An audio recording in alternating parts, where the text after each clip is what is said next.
5 seconds remaining. OG's turn to ban.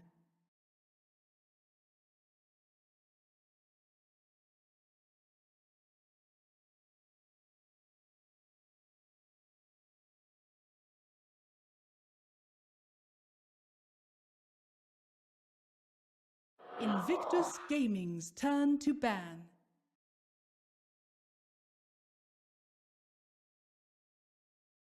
OG's turn to ban.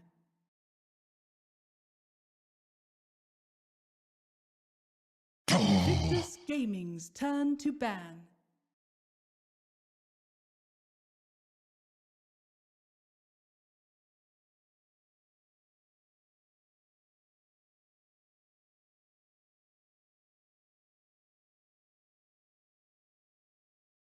Ten seconds remaining.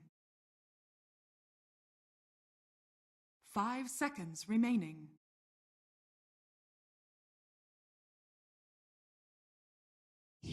Welcome back to the games, ladies and gentlemen. We have two fantastic series coming up for you. We've got OG versus Invictus Gaming to start things off, followed up by Evil Geniuses versus LGD. Both of them are going to be casted by myself, Capitalist, as well as my co-caster, Draskell. Draskell, we're going into this series. OG and IG are actually sitting tied up right now in their group, 6-4, and both have some, I would say, maybe some easy matches ahead and some tough matches ahead of them to round out this group stage of theirs. This series has got to be particularly important for both of them. Oh, absolutely. I think it's even maybe a bit more important for OG because they have yet to play LFY. Yeah. The team that has not dropped a single game. So if you can go up against Invictus Gaming here, put yourself 2 wins in the books, you're going to be feeling pretty good. Yeah, you could then afford 2 losses to LFY. Yeah, exactly. That ends up happening, right? That's kind of the thing that you have to go into it thinking is we need to win here because LFY has yet to be defeated. And sure, you got to have confidence in your own team, but at the same time, it is just very impressive to go this far without dropping a match. So opening up here, Slardar coming out from OG. A little bit of, I guess, a different feel than the other games that you and I have personally been casting. Usually we see like the Night Stalker. Sand King is obviously familiar.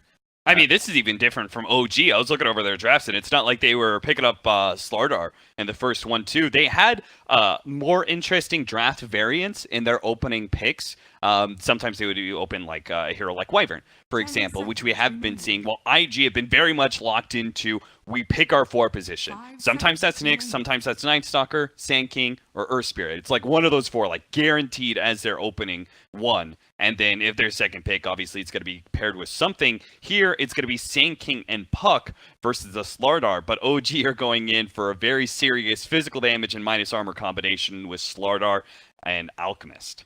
It puts, I think, Invictus Gaming on the sort of timer where you see the Alchemist really early on, and this has also been kind of a theme at TI where people open up with a hero that could potentially be a core that ends up not being a core. So I don't want to say that's what's going to happen here with the Alchemist, but it's always something that I think IG are going to have to keep in mind as we continue to see the draft roll out. But if it does in fact end up being that core Alchemist role, then you're looking at it and saying, okay, we need to figure out how we're going to either shut this thing down in lane or how we're going to be able to pressure the map enough to stop this Alchemist from getting to be that absolute beast that we can see. Now, fortunately, IG, they do have some variants in their draft. Puck mostly being played mid right now, but can run into the off-lane role. Would you prefer a different mid laner if it is going to be that mid Alchemist than the Puck? I don't think that Puck necessarily struggles in that matchup. I think there are heroes that could be better, like Shadow Fiend comes to mind, Exort Invoker, the heroes that just have so much damage that you can continually deny the Alchemist farm. The other route I suppose you can take is Dragon Knight, we've been seeing quite a bit of. Yep. And that hero is really strong just because you can just stand in the acid spray. You don't even care.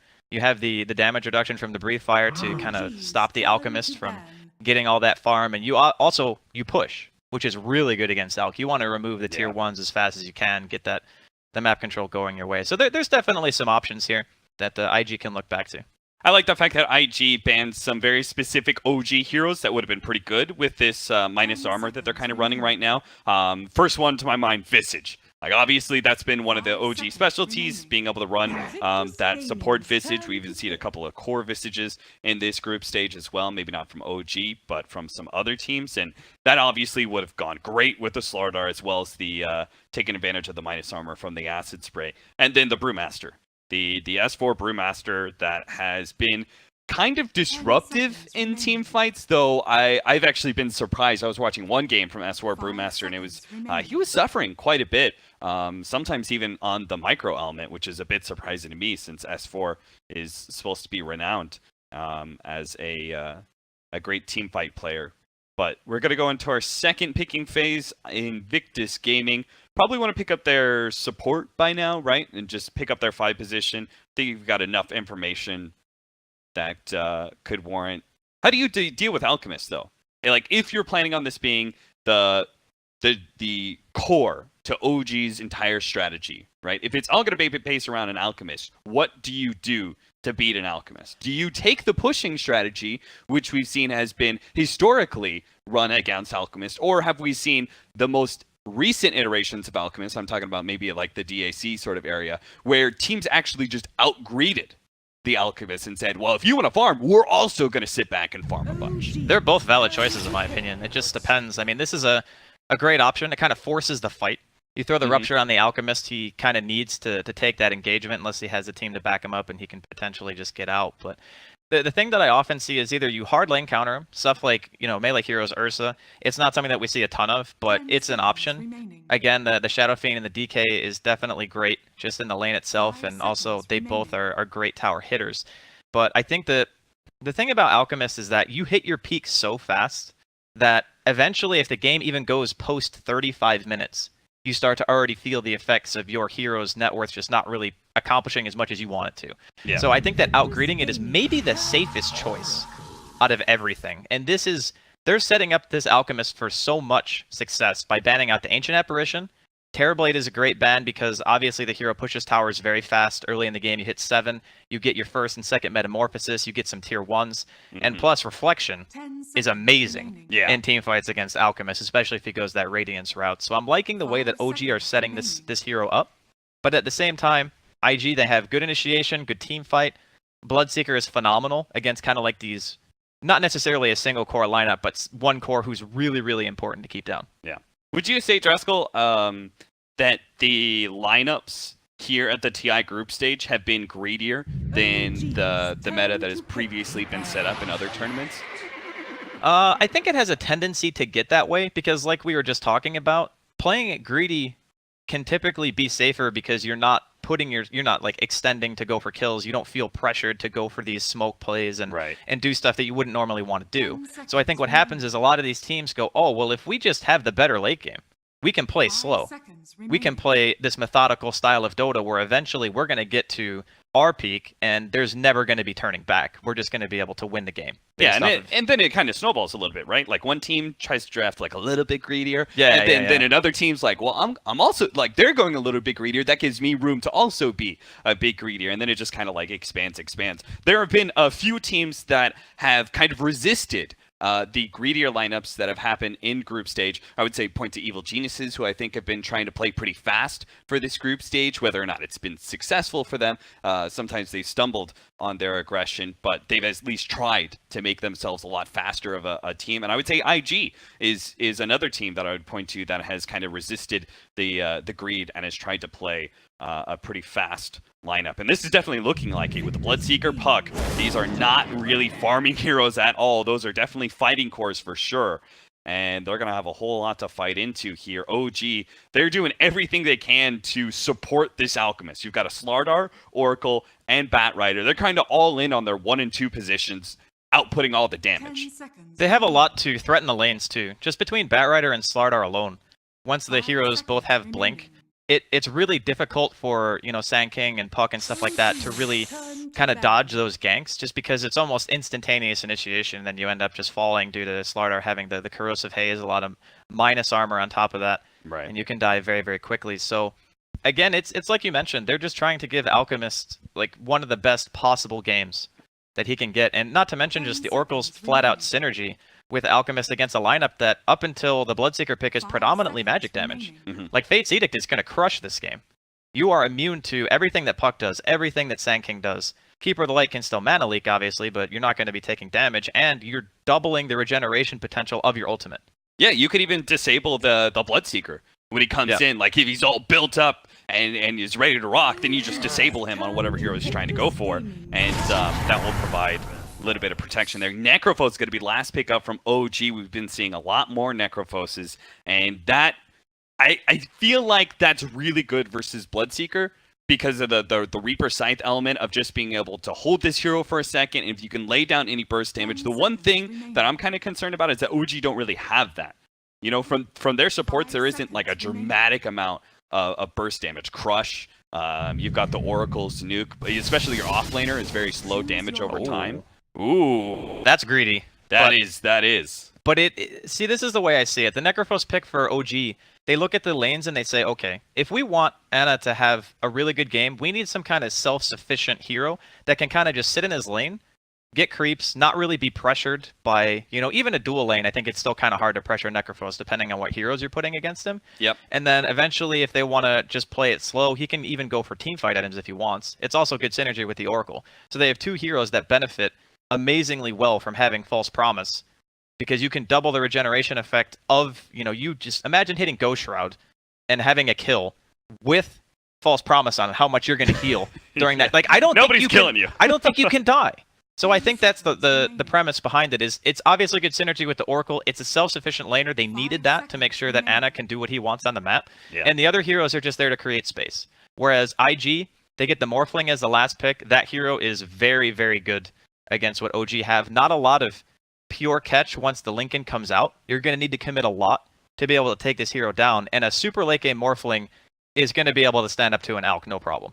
Yeah, absolutely. Especially if you get that replicate of the Morphling and then you're getting a lot of farm during that period of time. This is... I like IG's lineup a lot. It looked a little clunky in that, like, Bloodseeker, Keeper of the Light area. I felt like, okay, I could kind of see some synergy. Blinding Light with Rupture and Mana Leak. Okay, that's kind of a cool concept and stuff. But I wasn't sure if they were really going to overwhelmingly take team fights against OG. But with this Morphling now, we don't necessarily have to. Right? We don't have to end this game by 25 minutes. We don't have to just overwhelm OG and make sure that we win all these team fights and take these objectives, because Morphling gives us, ideally, the better late game. They have the heroes to be able to show in like 3 different lanes at the same time. Yeah. That's the scary part, I think. Once it gets to the mid game, you're going to have a Morphling one lane, Puck another lane, Sand King or Coddle in another lane. And sure, you have pick, for sure. But can you kill them all? Can you get Ana to that critical mass fast enough? Can you get that 30-minute 6 slot that you're looking for and just go down mid and make it so that IG is forced to react? That's going to be the true question. I want to point to that man right there, No Tail.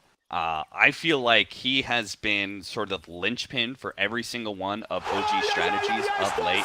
I think that that if you looked at OG, especially this last year, like every single one of their strategies usually felt like it put pressure on the enemy just by existing. That's why oftentimes you saw this, like, the Alchemist lineups that they were always running, the Naga Sirens. They picked up this hero that solely by being in the game put pressure on the enemy team, kind of saying, hey, tick-tock, tick-tock, later this game's going, we're going to get to this hero to its peak, and you have to run into us. And No Tail would always be or usually would be, that safe lane, very active core that would draw a lot of attention away from the enemy, away from that one hero that's kind of farming up, which is usually Ana's.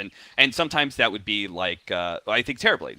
Great example. They ran a lot of safe lane Terrorblade where No Tail would take that hero and be more active than anybody else that we've ever seen with that hero. He would try and push the offlane tower as quick as he could. If he couldn't do that against whatever offlane hero he was facing, he would rotate pretty early. And he would go into the enemy safe lane and take that tower away. He would just draw attention away from the mid lane, allow Ana to be able to find the farm, to be able to come that mid to late game carry that they really need. And it seems like this is still kind of the same premise in their strategies, just different heroes, right? So now we're seeing Necrophoses. We saw that one Pugna game, even if that didn't go great for No Tail. It wasn't great. Right? It was still the same idea, right? It's a hero that draws a lot of attention from the enemy just due to its nature. And I think Necrophos is particularly good at that, right? Because he's self-sufficient in lane, he gets a lot of farm, and you know he's going to ball out of control unless you address him. And he's going to be, getting aggressive, and he's going to be in these team fights and stuff. So you're naturally going to try and focus him, and that will ideally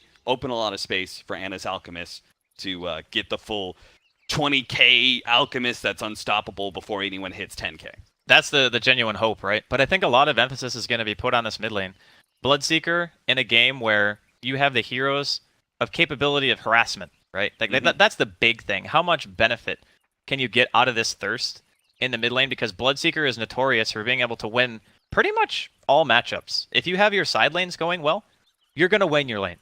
And you're not going to be able to get harassed out. You start with the Poor Man Shield, as OP already has here, and he's going to be able to pretty much walk down that lane, get free farm if he gets the start that he wants. There is potential for IG to even apply pressure to this lineup of OG in the early stages of the game. So, as you said, and very aptly so, is about how much room can they create for not just Anna, but even the other heroes like JRX and S4. They both want blinks. Yeah. Like these heroes in conjunction, they do need quite a bit of farm.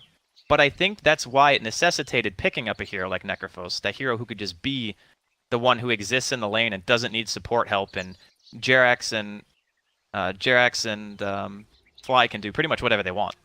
I'm kind of concerned that OG don't have enough wave clear. I think IG, they have overwhelming amount. They've got Puck, instant kills creep waves. They've got Sand King later on. He also does that. Morphling's obviously going to be doing some, standard split pushing Morphling things. And then you've got Keeper the Light as well, who can instant kill creep waves. So you've got 3 kind of supporting heroes that all are able to farm really quickly through lanes. And then a Morphling who just does split pushing things. I'm concerned that their lanes are going to be pushed in so much, they're not going to be able to do a lot of this lane maintenance because Oracle, Slardar, and Batrider really don't excel at that sort of things. And that will definitely close off the map quite a bit in its own right for OG. That's the one thing, too, that we talked about the whole 30-minute Alchemist wants to win the game, more or less. There's, I guess, a couple of Aghanims he can give out, like Batrider and Necro are probably the 2 best that come to mind. Mm-hmm. I know that Oracle has one too. You don't really see it so much. Nah, but that's not great. I think the Necrophos one is probably priority number 1. But after that point, you're looking at a team that's more or less hit its peak, I feel. And then if the game keeps stretching out past that point, IG are going to go right back into the driver's seat with the Morphling and the Ultra Late. Sure, you're always going to have your Necrophos Reaper Scythe to fall back on. But I think that this game is going to be... the drafts, for me, are both very even. They just have different points in the game and when they're the strongest. And I think that IG might have a little bit more time in the game where their lineup feels better than what OG have. But OG's window is super strong. Yeah. If they can get it, it's very hard to stop. What do you think, going back to the Reaper's Scythe, we had this Morphling picked up, last pick, great against Alchemists. One of the best carries to counterpick an Alchemist. But what about this Morphling versus the Necrophos? What about the fact that he makes himself, supposed to be so tanky, but we've got this sort of percentage-based damage coming out from Reaper's Scythe? Is that a concern for IG? I think it has to be, given how many ways they have to break Lincolns, especially. Eventually Blink Batrider, you have Slardar. Oracle is actually very good at breaking Lincolns as well. Purifying Flames has great range. So if you're not paying attention, you can certainly get caught off guard, no question. It's just a matter of, how the fights go, how good Burning's farm is comparatively to the other cores on OG. And I mean, there's a lot of, I guess, a lot of thinking you can do about it. But really what matters the most is how are the lanes going to go? How much pressure do OG want to apply? How long does it take them to get their blinks? Yeah. Because those things are all extremely important to OG hitting their timing. Because as much as it is about Anna getting the farm, it's also about the heroes getting items necessary to create that space. Right. I think one of the things that, IG, in these team fights, Morphling should never be the one hit by a Reaper's Scythe, right? Because they've got so many, they've got initiation from both Puck and the Sand King, and then they've got the Bloodseeker on the front lines. Morphling's going to be kind of like the last one heading into a team fight, right? So oftentimes I think that Reaper's Scythe just won't be held on to long enough to be able to threaten the Morphling in team fights anyway. We'll see OG JRX is going to poke his head out into the IG side, see if he can possibly contest that bounty rune, but doesn't look like it. Bobica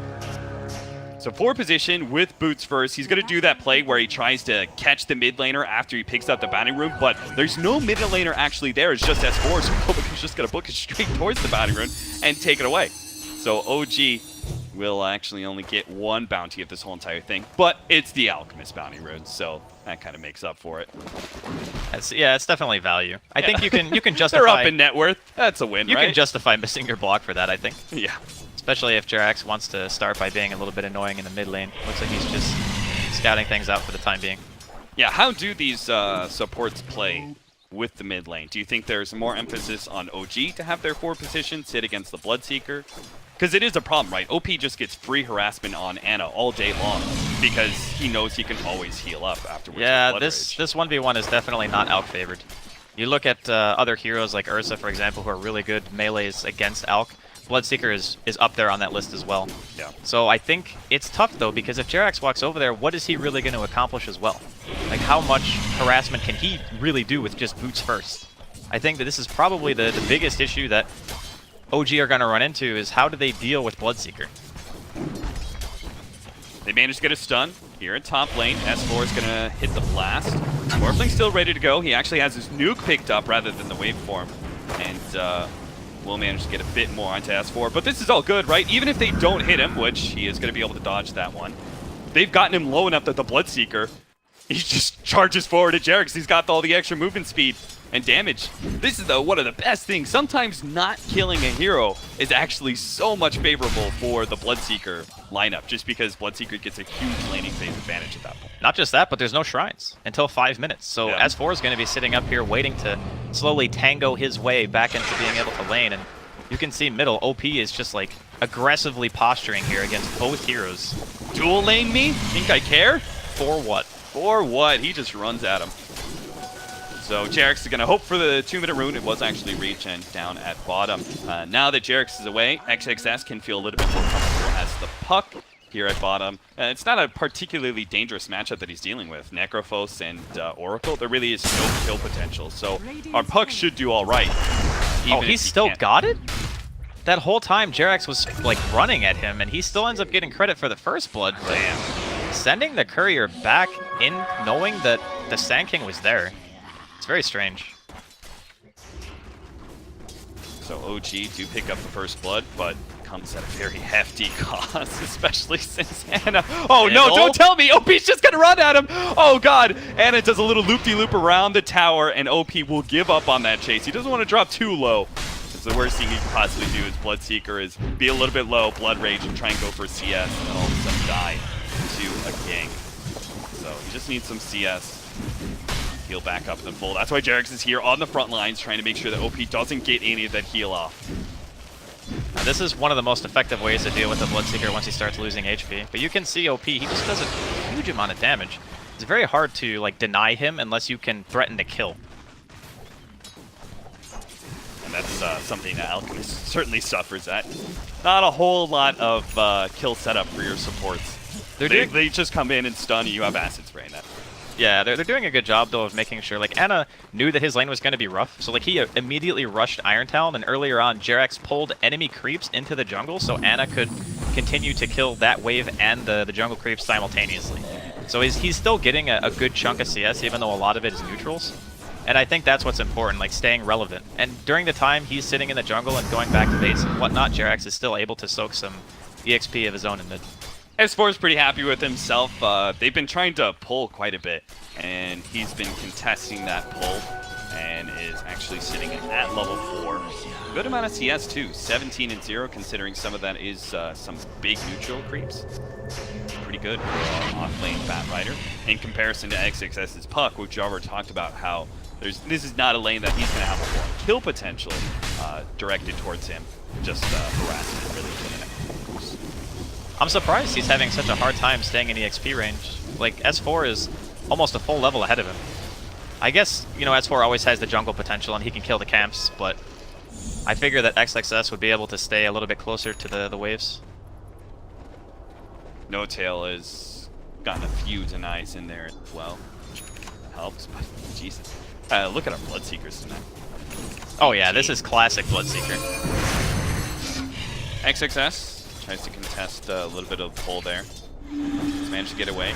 Silence onto No Tail, but No Tail's level 5 with the level 3 Death Pulse. He regens and heals up very quickly.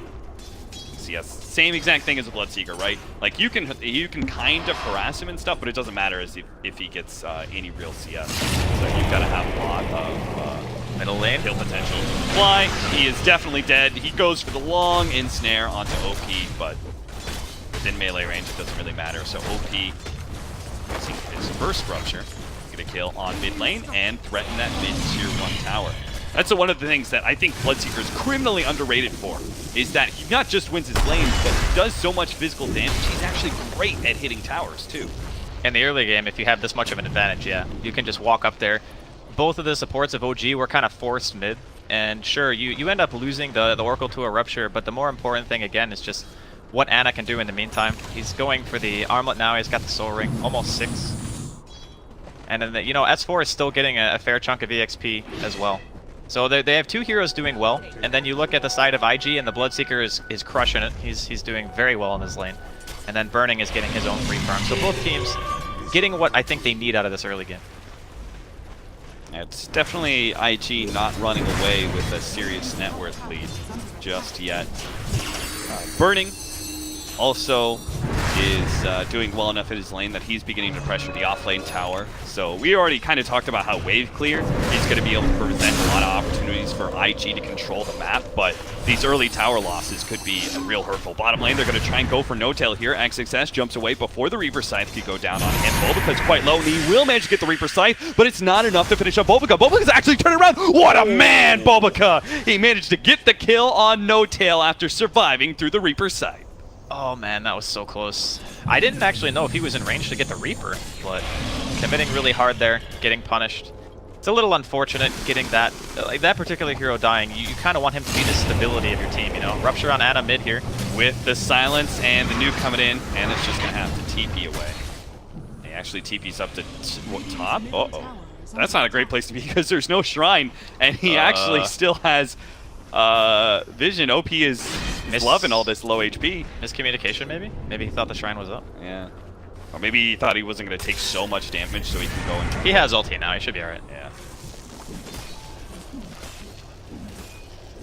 As a result, OP is going to run back in the lane real quickly and get some more damage onto that tier 1. Bulbaca trying to threaten the slime. Jarex is here. He's able to sprint run him down. Now, Ana does not have Unstable Concoction, so again, no real kill potential here. Bulbaca could have just burrow struck over the cliff if he felt truly threatened. XXS has actually left his lane to come sit behind this mid tower. They really want to take this tier 1 nice and early before the Alchemist gets big enough to defend it by himself. They also have the coil at the ready, so you're not going to be able to TP out from another Rupture this time. They're going to be able to jump onto the Alchemist here with a Morphling and Bulbaca. Jarex is here to be able to get the stun, fakes it out, and manage to get it after the waveform. Ana's sitting inside the trees, but he will be ruptured up. The silence is going to go down as well, and Ana will end up dying to that one. OP with all the extra movement speed is going to try and go for Jarex here. Stun goes down. Fly. He is actually going to be the one in some trouble. He actually has Fortune's End on cooldown and doesn't have the disarm, so he won't be able to stop OP. Back over to S4, the Bat Rider. Yeah, OP's just going to go ahead and TP. He's not going to risk getting caught by S4 here. This would be too big of a loss. They are going to be able to take that mid tower because of that, though. Burning will gladly take it as the Morphling. I love the movement across the map of IG. Just recognizing how strong OP is in comparison to what Ana can really offer to his team right now. It's only 8 minutes in. You saw a Morphling invading the enemy jungle at 8 minutes. And they just recognize, hey, these heroes, they need Blink Daggers, they need farm, they need their ultimates. Like S4 is level 7, but he doesn't have Lasso yet. So they're just able to walk in, punish extremely hard, get a very important tower, and get their aggressive vision down all at the same time. That was one thing that OG, when they ran this Alchemist lineup, they always put a lot of attention to protecting their mid tower and protecting their offlane tower even, because it keeps the offlane jungle super safe for you and also keeps both sets of Ancients really available, which is what the Alchemists get a feed off of later on into the game. But here, Invictus Gaming, because of those rotations you talked about, just funneling into that middle lane and knowing they have the superior power, take that big objective away, and it just unlocks a lot of the areas that Alchemist is going to be farming. Now those areas are going to be a lot more susceptible to rotations from Invictus Gaming. And they're not done yet either. They're making their way. Okay, OP could be in trouble here. Going to dance around, but OP is the one who's going to be chased down by the Firefly, Jarex, and S4. will manage to run him down. That's a big kill. Especially for S4, as they desperately needed him to come online early. I like the early jumps choice, not that that's anything special. But it really helps to have this Bat Rider just be kind of like a tanky Metis that can fight you underneath towers. Boboka is just being the space creator right now. Yeah, I don't know. Boboka, what's his plan here? He goes up to the cliff straight to S4, so thought maybe he would burrow strike the Slardar and try and go for a TP out, but such luck. They do manage to get a glyph here on the top lane, preventing the Morphling from taking that tower. They'll get a deny on it instead. Morphling's actually bottom lane, spotted out by S4. S4 is going to go ahead and stop that TP. Lasso pulls him back. Well, with that much sticky napalm, you can get a little bit more damage on it burning, not enough to threaten to kill, but it does force a couple of rotations, so that's actually good enough for S4. I'm sure he's pretty happy with that. OG are in a decent position this time because they have heroes in the lane to be able to push if they want to. Looks like they're just going to end up leaving No Tail, one of the harder heroes to take down, while IG are counter-pressuring the safe lane of OG. Jarex is not leaving Boboka alone. Boboka's trying to be that 4 position that kind of moves around and stuff, but that's the thing. There are bigger, badder 4 position supports out there than Sand King, right? Oh, There's yeah. Night Stalker, Slardar, I think, is much better, especially now that he's got his level 6. Such a huge level advantage over poor Boboka that he does not stand up well at all in that 1v1. This is a great hero being able to just be a nuisance. And knowing that Sand King is so prevalent in the meta right now, it's a perfect hero to counter him because you can't rely on things like Sandstorm to just get you don't have a get out of jail free card anymore. Yeah. Look at Jarex running all the way behind the tier 2 just to try and get a corrosive haze down. Meanwhile, S4 thanks them for the stack. They are going to be able to catch Jarex though, as Sprint and Silence. It's going to finish him off, but it costs them 2 different cores as well as support, all being in that defensive area, and that's perfect for Ana. He feels very confident farming out mid right now, getting closer and closer to his relic. Space created, as they say. That's exactly what you want if you're OG. I think Fly and Jarex are the 2 heroes on the team right now that probably care the least about dying at this point. I mean, look at they had to go into their own jungle and commit 2 ultimates to kill a Slardar.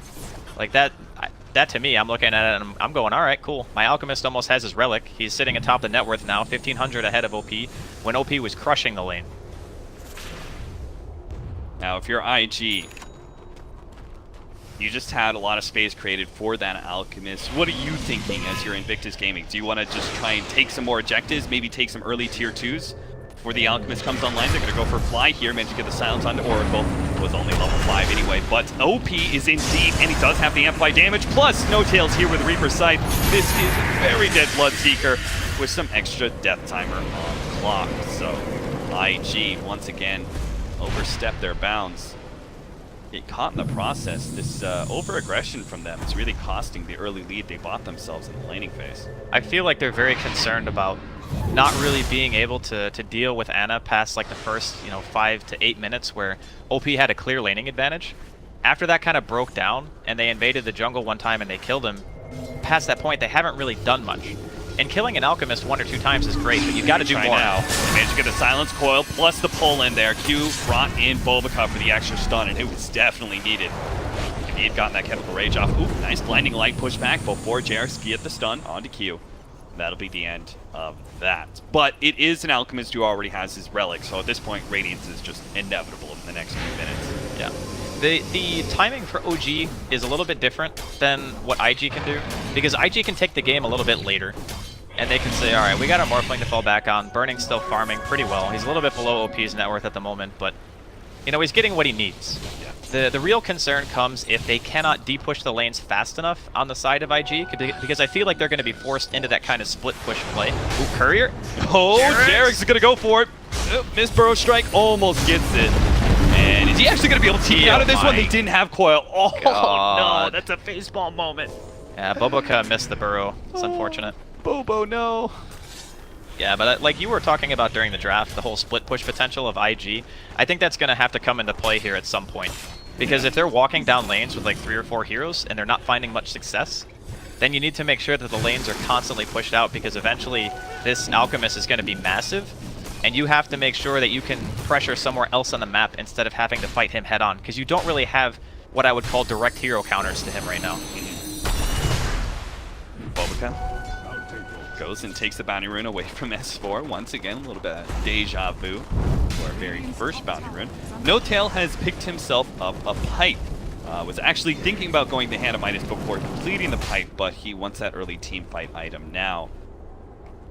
And It's super value. Yeah, I could kind of feel him against this puck. Burst damage that's available there. I think it's a really nice item progression because the pipe in of itself makes you feel crazy tanky. And the weakest point, I think, for Necrophos, if you're worried about dying, is either getting purged when you have your Ghost Shroud on, or just getting bursted by magical damage when you have the Ghost Shroud on. And this kind of solves pretty much both of those issues. Smoke up here from IG.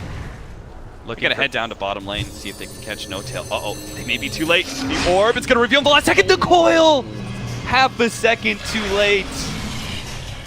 That would have been such a huge kill, but now OG have managed. They brought No Tail into the mid lane, so they're in a good position to see if they can actually kind of put some pressure on this mid tower with fresh Radiance of the Alchemist, plus that pipe. You're going to find Burning here. Jarex is actually going to be ruptured up.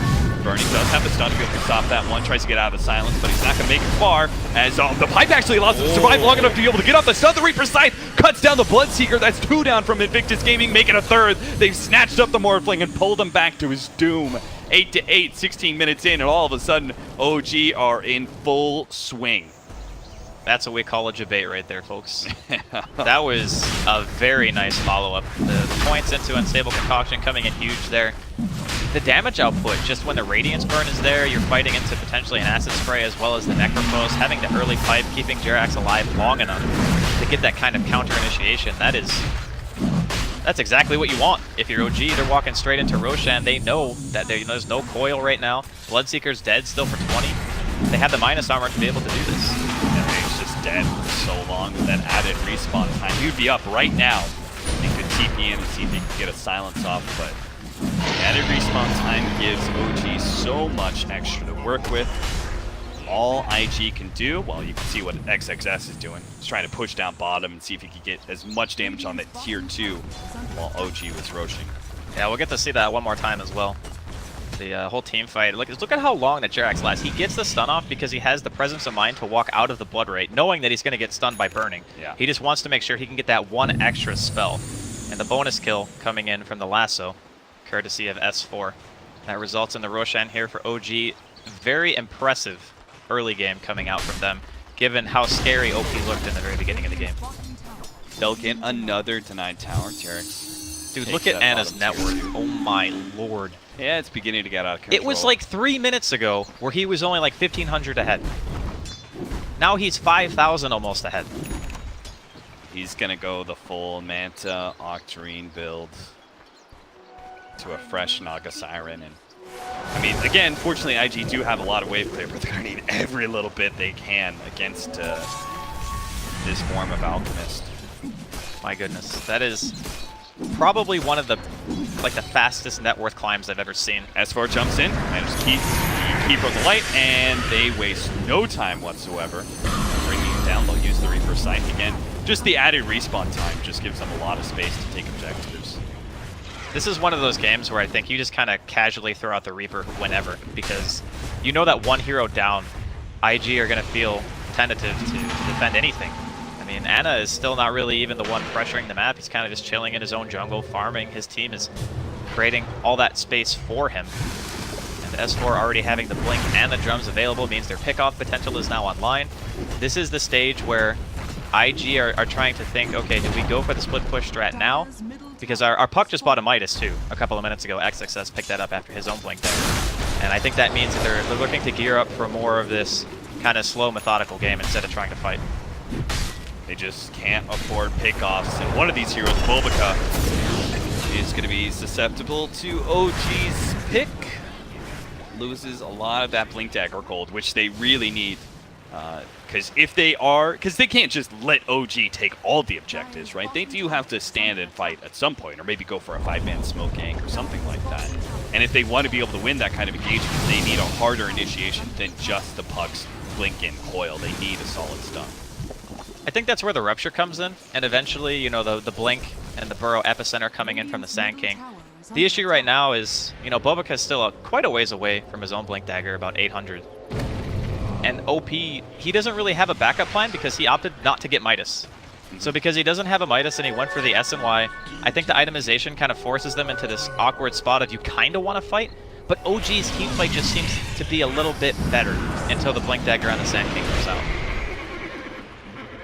Jarek's pushed away. GG out. Burning will take Q's place. Pushing out that bottom lane. He is working for the shotgun. Has to go Scepter, but it's mid lane. Bulk is going to get caught once again. Oh, God. This is feeling like that Earthshaker game we watched earlier, Draskell. The Reaper Scythe, fortunately, will not kill him, so he won't have that extra long death timer. Top lane, they're also trying to go for XXS here now. That orb is going to be able to follow him. Phase Shift doesn't actually get it out, and he just gets popped. I don't think you can Phase Shift Fortune's End. Like, you can do it when it's in the air, obviously. Yeah. But once it hits, I think it counts as a root. Yeah, it does. Man, that actually sucks so bad. He had to dodge it, and then he would have been just hit by an unstable concoction after the Phase Shift, so that's rough. OG seemingly unstoppable here in the first 15-20 minutes or so in this game one. Now Burning in the meantime, he is doing what he can. He's pushing bottom. He's almost got the E-Blade, only about 1,500 away. That'll be a really big shift in power, I think. They're able to get a quick pick on anyone. Doesn't even matter who it is. Just, you know, turn the fight into a 4v5. Yeah. That's really what you're looking for. You either kill someone so fast the Oracle isn't able to save them in time, or you maybe just kill the Oracle himself in the back lines. Jump to your replicate to safety. But in the meantime, OP, there's a ward there, so he's going to be caught by the unstable concoction. Anna just runs straight at him. He wants some vengeance for all that nasty laning phase, and he gives him the walkway. He doesn't even stay around for the extra right click he gives him. You're going to die to Acid Strain, Radiance. Dude, he knew. Turn my back to you. How's it feel, Bloodseeker? Now this is getting out of control very, very quickly. The net worth lead is pretty much the entirety of Anna's net worth. Like, that's where OG have their advantage. Yeah. 19,000 net worth in a 22-minute game. Complete insanity. Click back at Bobaga. He's the same gold sitting in his bank that he was like 5 minutes ago. He's been getting focused a lot, though. Like, yeah, he's been he really getting has. chased around by Jerax. You know, S4 has lassoed him. He's gotten Reapered. Like, yeah, it's just like that Hellraisers game where we were talking about Milan's Earthshaker and how they were always willing to use the Void Chronosphere just to lock down the Earthshaker, because keep that Blink Dagger at bay, not much is going to happen. Burning, they attempted to go on him, but Lincoln's did protect him long enough for him to jump to his replicate, and that will mean he'll have the Ethereal Blade before the next high ground push. Ooh, Jerax. Ruptured up. Silence is going to walk away from that one, though. His team is there to protect him. He's got those tranquil boots, man. Didn't even break. Oh, nice pickup here. They're going to be able to grab OP, drag him far, far away, as Q pushed him even farther away. I was going to say, that blinding light actually helped them. All right. Bloodseeker's really not making it home. Bonus Force Staff. There is an Aghanims up on this Keeper of the Light. I know we haven't really talked about Q so much, but you know, pushing into the high ground with the Alchemist having this many items normally is very hard to stop, but they do have a tremendous amount of wave clear between the Puck and the Keeper of the Light with the Blast. Yeah, it seems like there's no way for them to push high ground in this nighttime. Next Roche, maybe. Have to do it. Yeah, next Roche they could probably do it. But they do have the pipe and the sustain of Death Pulse. That might be enough to kind of tip the scales to where OG can feasibly kill the tier 3. And once that happens, you know, you open up the shrines and the rich get richer, as they say. That is Alchemist's motto. Exactly. It's going to pick up an Octarine soon. That means more Manta Illusions out a whole lot sooner. Lord Jesus. He might actually even get away. away. Yeah. He's going to blink back down. He has the shrine up, but the nuke from Fly. Hello. Nice catch there. I think the Purifying Flames range catches a lot of people off guard. And it is actually huge.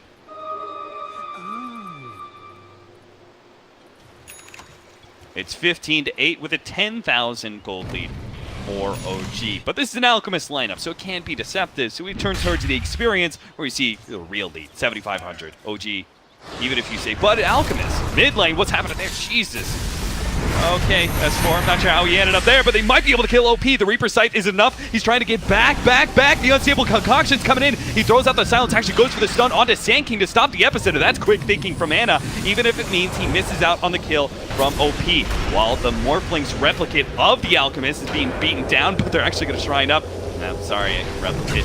Not going to be able to save from that one. They push him back a little bit deeper into the base. Underneath that tier 3 tower, they do use that false promise. So he's going to be staying alive a little bit longer, though, but he doesn't really have a target for his Unstable Concoction. He's going to stun himself, again, right outside that tier 3, and he doesn't even heal that much. He's going to be pushed back even further. They desperately need this kill. It's going to be worth so much. He's trying to armlet toggle his way out of this one. Fly's saving him from all that magic damage. On a stun from Jarek's air. He turns, and he managed to kill one. He's going to go for burning up next. Sweet, sweet vengeance for Ana. He goes for more. Burning's going to be able to get back to the base, but they've already killed 2 of IG in what seemed the ultimate disaster scenario from OG. Losing their Alchemist, losing their 23,000 net worth hero would have been a huge windfall for Invictus Gaming, but they're denied that much.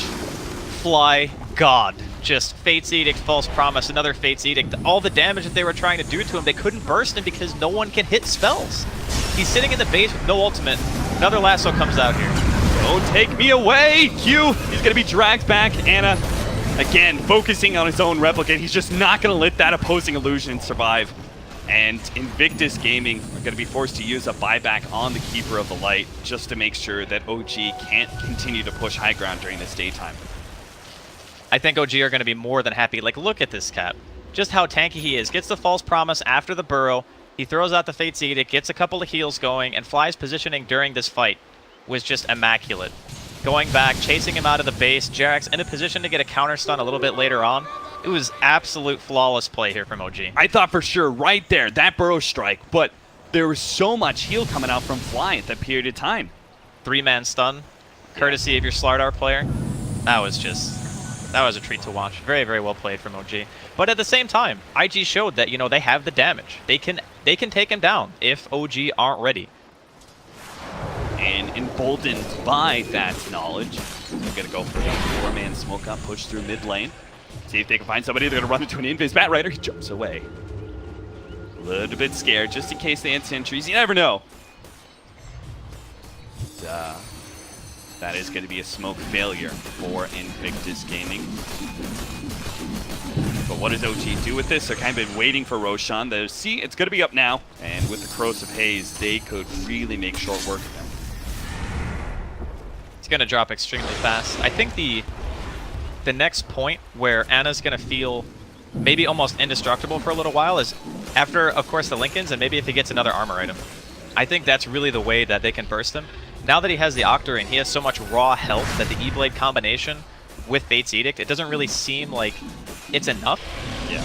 So the right click is where he has to itemize next after this potential Roshan attempt here. Both teams kind of hovering in the area, IG looking for a better position.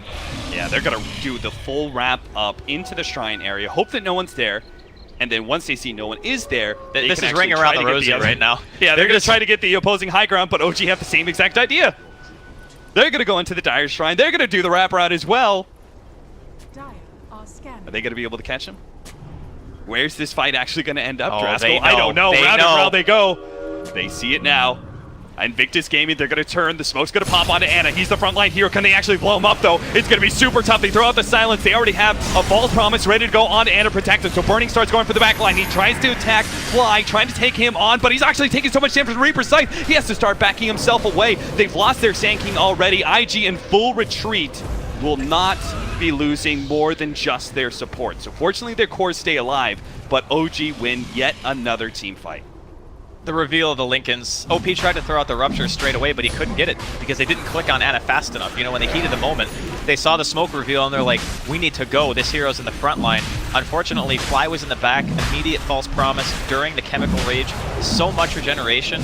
You just cannot deal enough damage to kill this Alchemist. And now they're going to be able to get Aegis and Cheese. And that's so much worse. Especially with a hero like Necrophos, he's probably one of the best heroes with Cheese, right? You've got maybe Storm Spirit, who's really good, obviously, but just the fact that this is a this is a hero that wants to kind of be on the front lines, but now has this huge amount of turnaround potential with the Cheese, as well as the Reaper Sight. this is getting to be crunch time here for IG. What can they do? Can they push out the lanes fast enough? We can already see, XXS is in the top lane. Burning's kind of running around with the Z-Blade, seeing if he can find something as well. You can feel the sense of urgency right now that IG have. What? We need to buy time. Why did OG buy time? When did that happen? When did that happen? They're like sitting right on top of each other inside of the base. Yeah, I just see them flying by each other. I mean, why not? Better than lunch. I guess if you have a hero on your team that gets items so fast that he has to use the courier all the time, I mean, there was that time their courier died. Do you think they bought a courier to replace it for that 3 minutes? Honestly, I would have to watch the replay, Cat. I cannot confirm or deny. 20-9, 17,000 gold lead, and OG are going high ground during nighttime, so the Keeper of the Light is not at that full. They do not like this combination, though. They're giving Blood Rage onto Q. I didn't notice that. So his blast is doing a little bit more, but OG are so damn tanky, they just don't even seem to care. And it's down to half HP, but he's got Aegis. They're going to try and get an aggressive force snap forward underneath the tier 4s, but they really have to target someone else in this, and that's why they go for the rupture on the back line. Sheriff's going to be hit by that one, but he just can't get to that hero to threaten anybody. In fact, he's going to be S4 with the initiation. S4 takes an Ethereal Blade shotgun to the face, but it doesn't matter. He's down to half HP. Jesus Christ! Wow. Our Morphling just got popped! OP's going to come in with his BKB, but I don't think it matters at all. This is just a suicide move, and IG will call it. This series, we talked about how important it was for either one of these teams to take the 2-0 against the other, to really give themselves some solid, I would say, cushion to be able to land in that top 4. And